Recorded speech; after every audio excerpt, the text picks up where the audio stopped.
Hello everyone, all you haters and misogynists, all you insightful cynics that see the dark, sinister, monolithic forces that control our lives when the rest of us, frankly, just don't get it. And to the women who are so unenlightened that they have not yet gotten on the one true path of helplessness and self-absorbed neurosis.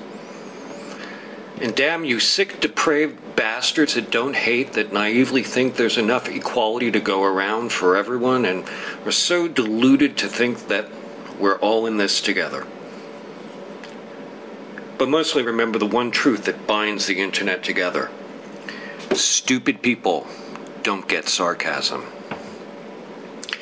So I've been working on the next video following This is Atheism Plus, fully intending to beat the Atheism Plus as Oceania horse 3 feet into the ground. Which isn't easy, as I like to use found footage, and I have an aversion to just throwing up a still image and talking over it. Like this. But mostly it's hard to stay ahead of the curve of crazy that is Atheism Plus. Every day there's something a little more demented, mean-spirited, and just Orwellian coming out of that camp.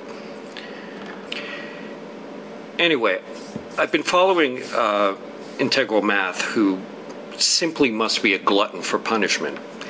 Every time I think I have a clip that expresses sheer lulzy craziness, he points us in the direction of something that makes me think that eventually Atheism Plus is going to go all Heaven's Gate on us. And there's something to that.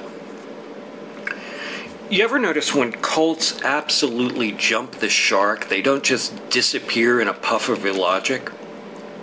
There's any number of doomsday cults in the past century that have done their little calculation and waited on a hilltop for the world to end, with or without humping like jackals first, although I wouldn't think it was optional. Then the moment comes that the earth just refuses to end, Jesus doesn't come back, but the Mayans do appear to say, yeah, we stopped our calendar at 2012. You think we could carve that shit into stone forever? If we had dry erase boards, you wouldn't even be here.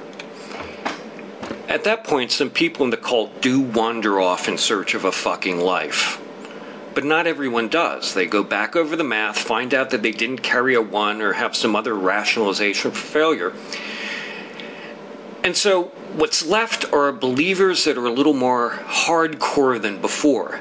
This process can actually repeat several times, each time leaving a smaller, harder nugget of pure crazy representing the cult. So every day as Atheism Plus continues the cycle of purity tests and purging, ferreting out privilege and chastising backsliders, they work towards collapsing into a singularity of pure, smug butthurt. And really, it's hard to keep up with that. So, I've been reading the comments on This is Atheism Plus regularly. I was reading them on my droid during lunch and noticed a shift in the rote detractors.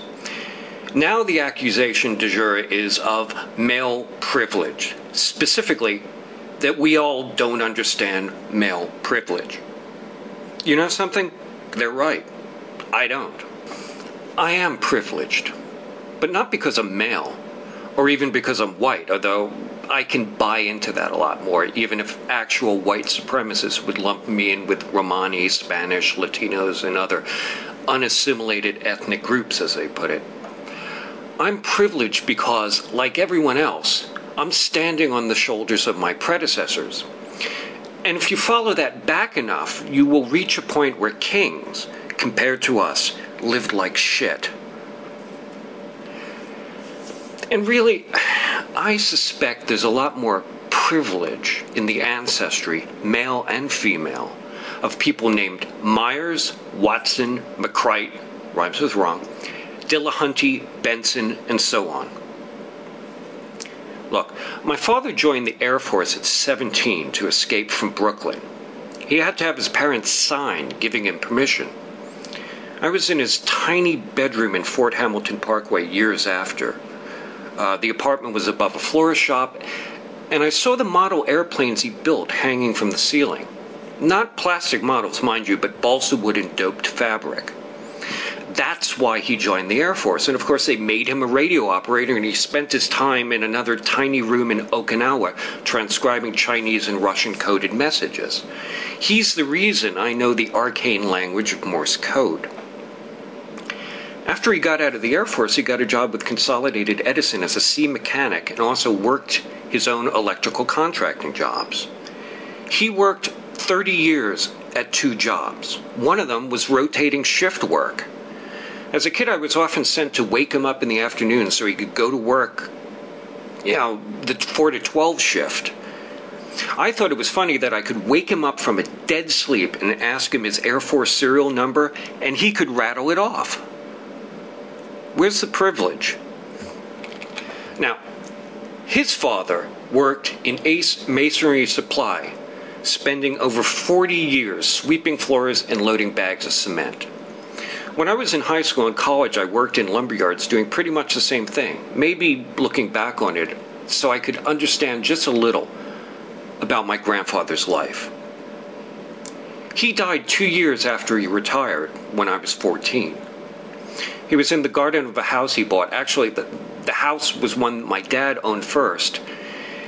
And my grandfather dropped dead of a heart attack after spending a day pushing around a wheelbarrow.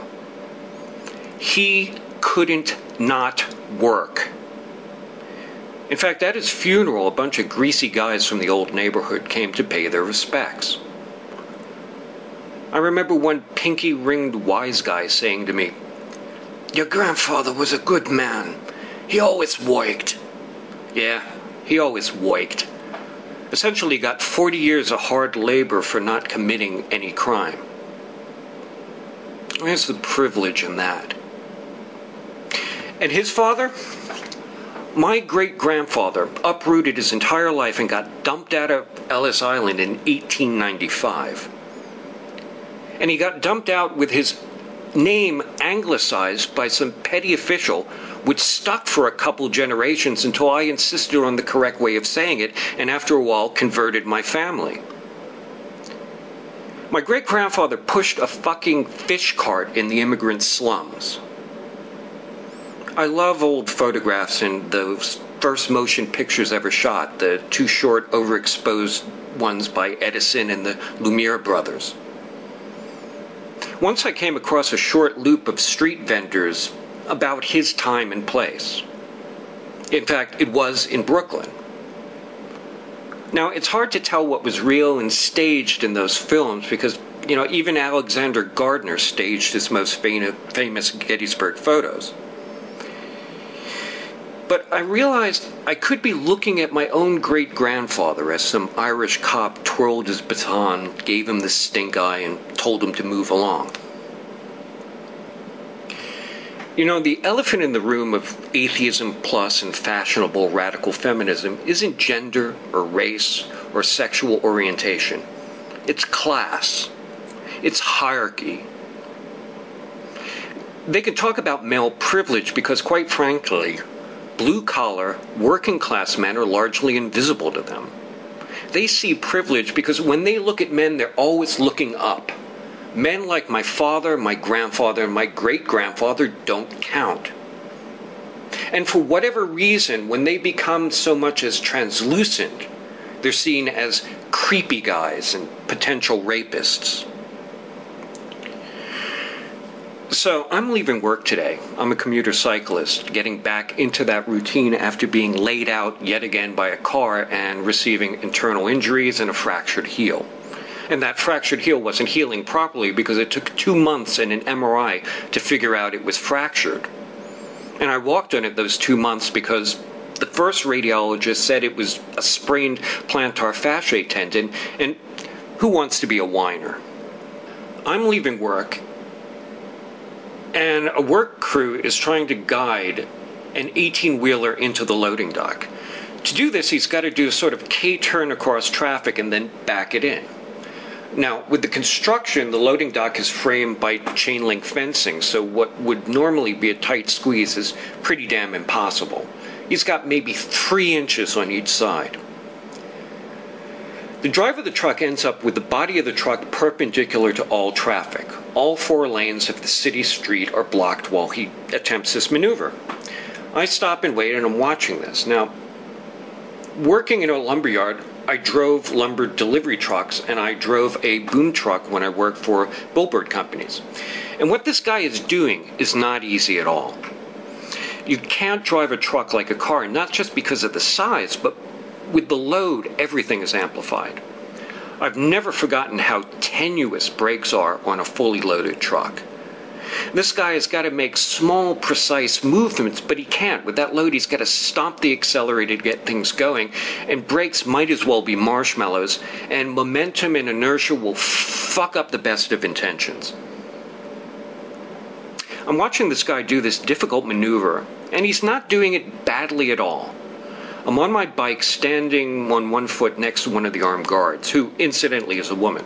Say what you will about relative physical prowess of men and women, but they don't make a lick of difference when you have a gun.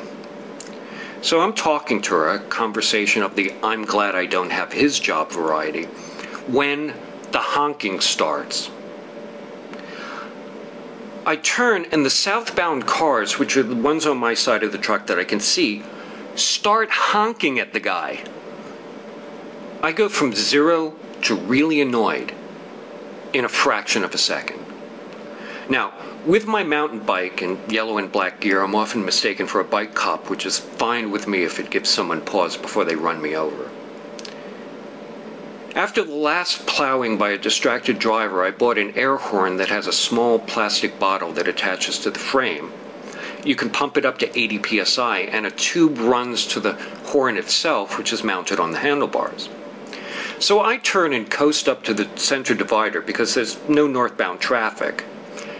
And I coast up to these cars and give them a 120 decibel blast.